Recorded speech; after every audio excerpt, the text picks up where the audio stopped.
I think that the biggest challenge facing medical students and pre-medical students is a lack of guidance and advising. A good amount of people who really care to share their knowledge and mentor young students and show them the ropes and how to navigate the system and what is it really like to be a doctor. That's what I think. Stress about taking the MCAT, it's like, if I don't get the good score, then I can't go to school I want to. And for me, the more important thing is to help the community, and that's what you're going to be doing for the rest of your life. 15 minutes per patient. Scores have to be a certain, number, rather than being a human being. You're in an environment where you're learning about how to take care of other people and educating them about how to live healthy lives, but you're in a situation that's the complete opposite. It's high stress, lack of sleep, constant pressure all the time. The changing technology, it seems like it's advancing pretty quickly, and there's new techniques for everything and so many options for physicians to utilize. It's going to be kind of difficult to choose the best one, and it forces physicians to keep up with the current technology and always be reading research articles and knowing what's out there so they can give their patient the best, least invasive, safest advice.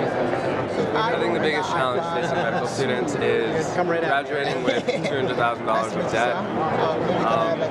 I think that we can pretend that it's not going to impact what career we go into, but it definitely will. I think right now our voice needs to be very loud and very strong, particularly on residency funding. It'd be a real shame for any medical student graduate to graduate from medical school and not have a residency position to go into.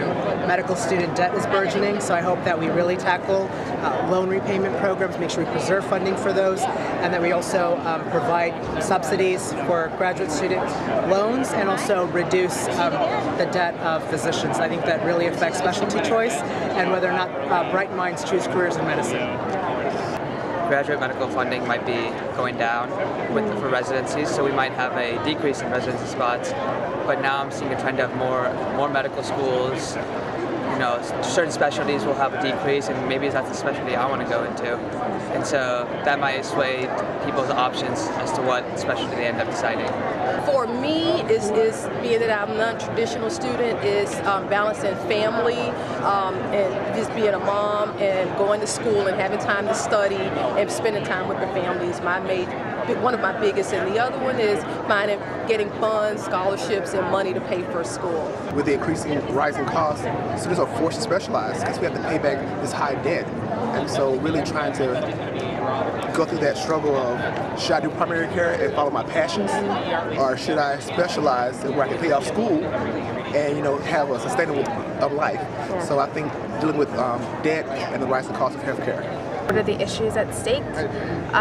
What things should we focus on as far as increasing patient care load, because everyone's going to have health care, or at least that's a goal, and how we should be mentally and physically, I guess, preparing ourselves for this new frontier.